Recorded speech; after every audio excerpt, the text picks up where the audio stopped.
Marie-Madeleine était-elle écolo? Marie-Madeleine était-elle écolo?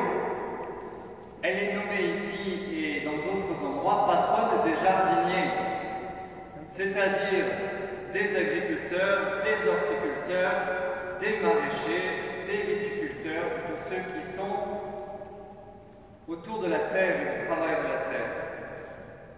Et je vous salue, vous spécialement, et tous ceux qui sont en pensée avec nous, qui n'ont pas pu venir ce matin et qui ont offert toutes ces fleurs, ces fruits, ces légumes, ces produits de la terre. Vous dont la France a redécouvert la souffrance, le labeur et la nécessité lors de cette crise mondiale du Covid-19, une crise sanitaire qui est devenue une crise économique, une crise écologique, une crise politique et une crise sociale. Crise majeure dont nous ne sommes pas encore sortis, et c'est peu dire. Eh bien, si la solution de toutes ces crises était écologique,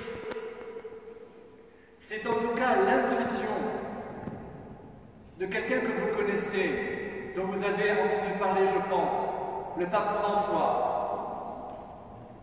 qui a déclaré que du 24 mai 2020, c'était hier, au 24 mai 2021, l'année serait, pour toute l'Église catholique, écologique.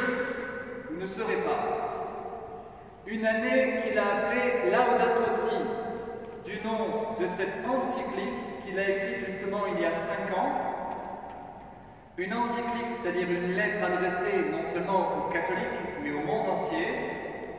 Une lettre qui a fait grand bruit dans les milieux politiques et écologiques lors de sa sortie, et que le pape tient à remettre à l'honneur, qu'il veut que nous lisions et méditions, car cette crise nous rappelle l'urgence écologique, l'urgence de la conversion écologique. Alors revenons à notre Sainte Marie-Madeleine, patronne de jardiniers, première écolo. Tout part d'une méprise, tout part d'une erreur. Marie-Madeleine prend Jésus pour le jardinier. Pourquoi?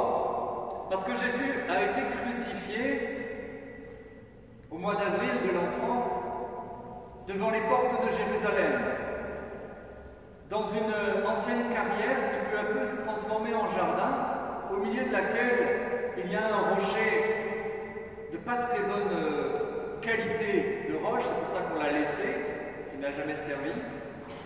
Et sur ce rocher, les Romains ont pris l'habitude, devant les portes de Jérusalem, à l'endroit où tout le monde passe, pour décourager tous ceux qui auraient des velléités de révolte dans la population.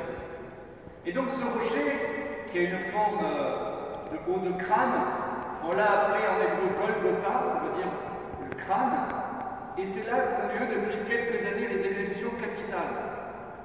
Mais autour de ce rocher, de l'herbe, des arbres ont poussé, un jardin s'est implanté, et il y a aussi, dans les murs de la vieille carrière, des trous qui ont été faits pour faire des tombeaux, des tumbeo, comment dire en provençal. Et c'est là qu'à 2 pas du Golgotha, le soir du Vendredi Saint, on a déposé Jésus. On a roulé une pierre devant l'entrée et on est parti. Tout le monde est parti? Non. Il y en a une qui est restée. Marie-Madeleine, une des disciples, qui a suivi Jésus partout, qui a été libérée de 7 démons, de ce mal qui l'a lié, qui l'empêchait d'être libre. Et Marie-Madeleine aime Jésus et veut le retrouver. Mais elle croit qu'il est mort. Elle ne sait pas encore qu'il est vivant. Elle n'y croit pas. Même si Jésus l'avait annoncé, elle n'y pense plus. Pour elle, Jésus est complètement parti, définitivement. Et donc elle pleure devant le tombeau. C'est pour ça qu'on dit pleurer comme une Madeleine. Et elle pleure tant et plus, tant et maille, que le voile de l'arbre l'empêche de reconnaître Jésus qui se tient tient devant elle et lui dit « Qui cherches-tu » Elle ne le reconnaît pas. Et elle le prend pour le jardinier. Ça pourrait être une anecdote, une histoire drôle. Marie-Madeleine, voyons, c'est pas le jardinier, c'est Jésus. C'est pas une erreur. C'est pas une anecdote. Pensez bien que l'évangéliste Saint Jean n'aurait pas pris la peine de prendre sa plume et d'écrire cette petite histoire où Marie-Madeleine prend Jésus pour un jardinier. C'est une très vieille histoire. Et cette méprise, en fait, est une vérité. Jésus est le jardinier.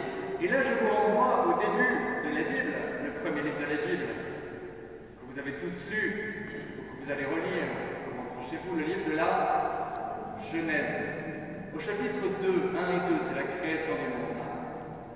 Donc, sous forme de poème mystique, les écrivains sacrés nous parlent de l'origine du monde, d'où nous venons. Pas de manière scientifique, mais encore une fois, poétique et mystique. Et au chapitre 2, de manière très jolie, on présente Dieu comme un jardinier qui plante un jardin qui s'appelle le jardin d'Éden. Et dans ce jardin, il va placer l'homme, la femme, Adam et Ève, en leur donnant le soin de poursuivre l'œuvre de la création et d'embellir encore ce jardin qu'il vient de planter. Sauf que, il y a la chute, l'histoire du serpent, du fruit, etc.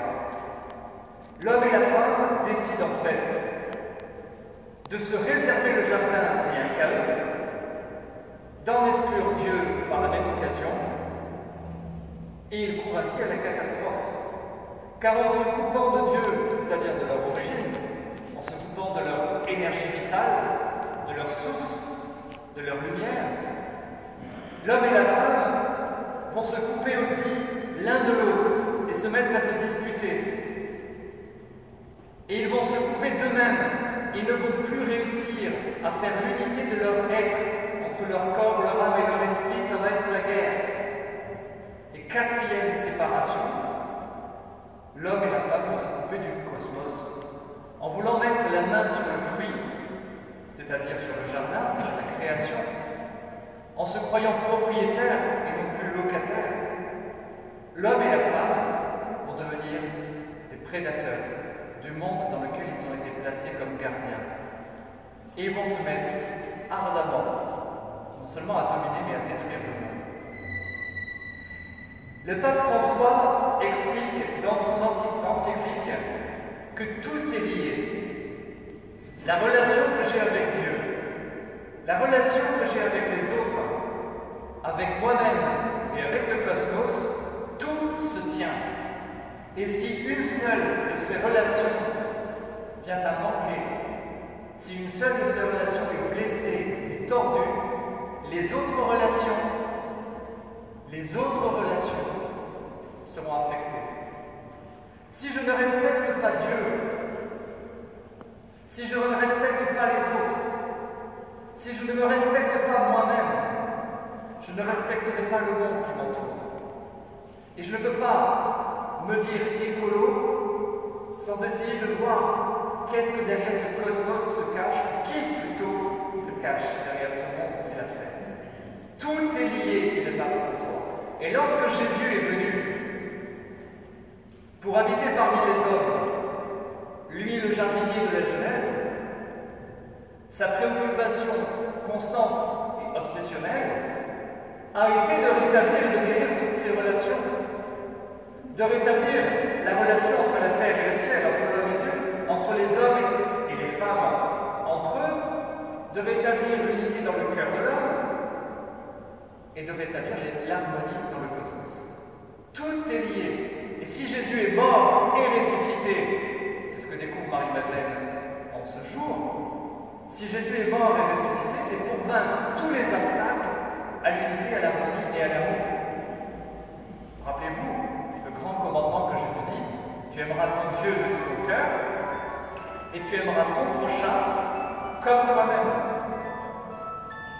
Je répète, une fois que la sonnerie est terminée, pensez à couper vos portables, s'il vous plaît. Merci. Jésus est venu pour rétablir l'unité de l'homme avec Dieu, des hommes entre eux, de l'homme à l'intérieur de lui-même et avec le cosmos, et il dit: tu aimeras ton Dieu et ton prochain comme toi-même. Voilà les trois amours, et j'ajoute le quatrième, celui du cosmos. Alors, si tout est lié, messieurs, dames, les agriculteurs, vous êtes le chaînon indispensable à la conversion du monde, à la conversion écologique que le pape François appelle de tout son cœur. Franchement, je vous défie de lire ce texte qui s'adresse aux croyants comme aux non-croyants, comme aux mal-croyants.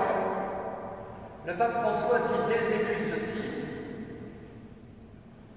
Saint François d'Assise, dans son beau cantique Laudato Si, nous rappelait que notre maison commune, c'est-à-dire la du monde, est aussi comme une sœur avec laquelle nous partageons l'existence, comme une mère belle qui nous accueille à bras ouverts. Cette sœur, c'est-à-dire la création, la terre, cette sœur crie en raison des dégâts que nous lui causons par l'utilisation irresponsable et par l'abus des biens que Dieu a déposés en elle. Nous avons grandi en pensant que nous étions ses propriétaires, ses dominateurs, autorisés à l'exploiter. La violence qu'il y a dans le cœur humain blessé par le péché se manifeste aussi à travers les symptômes de maladie que nous observons dans le sol, dans l'air, dans l'eau et dans les êtres vivants. C'est pourquoi, parmi les pauvres les plus abandonnés et maltraités, se trouve notre terre, opprimée et dévastée, qui gémit en travail d'enfantement. Nous oublions que nous-mêmes, nous sommes poussière, notre propre corps est constitué d'éléments de la planète, son air nous donne le souffle, et son eau nous vivifie, comme elle nous restaure. Je ne vais pas vous lire tout, je vous ai mis le premier paragraphe, pour vous encourager à le lire vous aussi. La conversion écologique à laquelle le pape François appelle tous les chrétiens et tous les hommes et femmes de bonne volonté cette année, c'est une conversion sur notre manière de consommer, d'acheter, de jeter, de nous déplacer. Et peut-être que nous avons à apprendre, ne serait-ce que concrètement, à changer nos comportements. Alors, trois choses que je vous propose. Première chose, c'est de vous former. On ne peut pas, comme croyant ou comme incroyant, peu importe, être vaguement écologiste,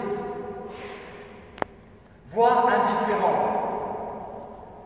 en disant les prochaines générations verront. Il s'agit tout de suite de se former, de lire ce texte en priorité. Et dans l'année qui vient, nous proposons des conférences ici à la paroisse sur cette encyclique en particulier. Donc première chose, se former. Deuxième chose, faire un examen de conscience. Où j'en suis dans mon comportement. C'est bien beau de venir fêter Sainte Marie-Madeleine, patronne des jardiniers.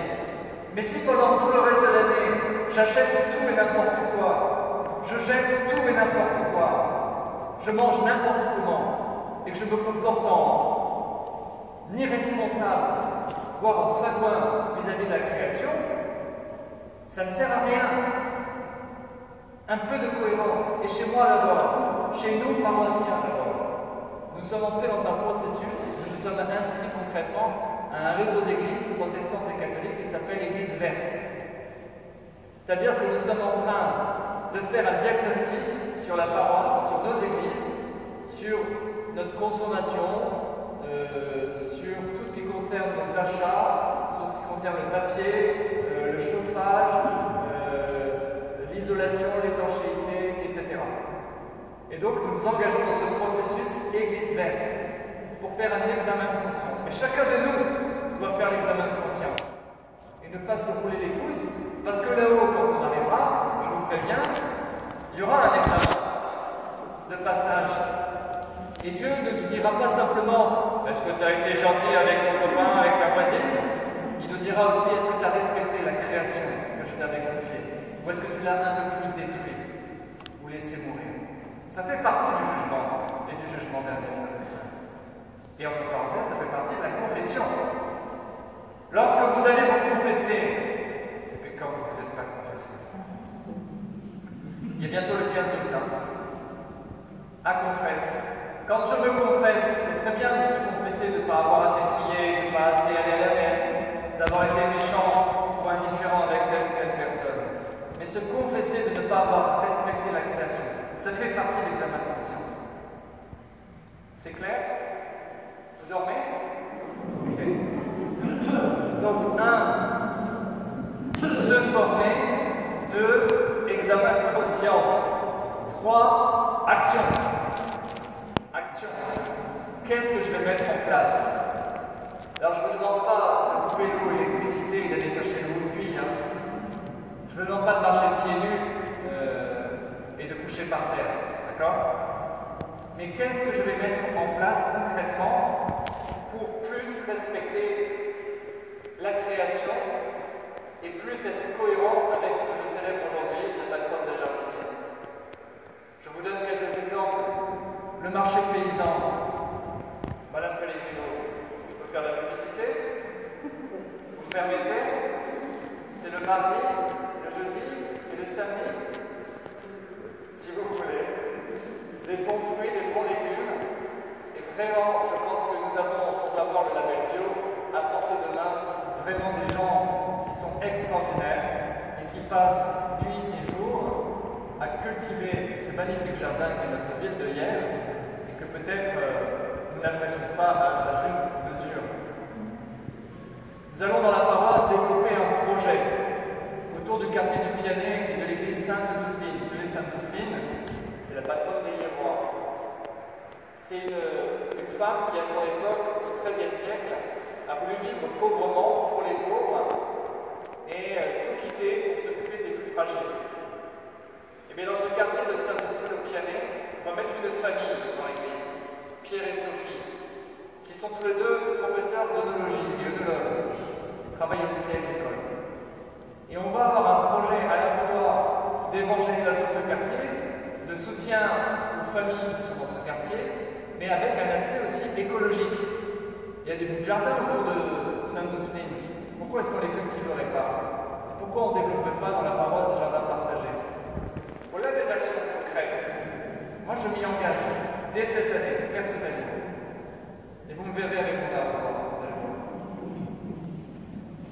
Et une dernière action que je vous propose, c'est celle de bénir les terres. De bénir les terres des agriculteurs. On ne le fait plus beaucoup aujourd'hui. Et c'est bien dommage. Autrefois, il y avait des dérogations. C'est-à-dire qu'au début de la saison, on bénissait pour que le Seigneur envoie la pluie et le soleil à sa juste mesure pour avoir de beaux fruits. Et maintenant, on compte uniquement sur les engrais. On compte uniquement sur la force de nos poignets, sur notre intelligence et sur la météo. Et bien moi, je crois au miracle. Et je lance une perche, je tends une perche à tous les agriculteurs qui sont ici ou qui entendront parler de cette homélie. Et je leur dis, je viens cette année bénir vos terres. Je vais venir demander au Seigneur de bénir ce travail que vous faites, bénir ces arbres, ces plantes que vous voulez arroser, non pas pour vous-même, mais pour nourrir la population qui en aura besoin. Car bientôt, c'est vous qui serez encore en première ligne, et peut-être que nous serons obligés d'une manière ou d'une autre, que nous le voulions ou que nous ne le voulions pas, de revenir un peu plus à la terre. Alors cette fête des jardiniers, je conclus, est une fête extrêmement moderne.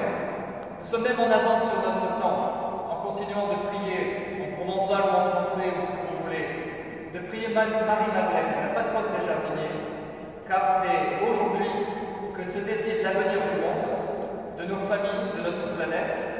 Donc nous prions Marie-Madeleine, que par son intercession, nous nous convertissions non seulement à Jésus, mais ce que le pape François appelle la conversion écologique, qui est une conversion intégrale,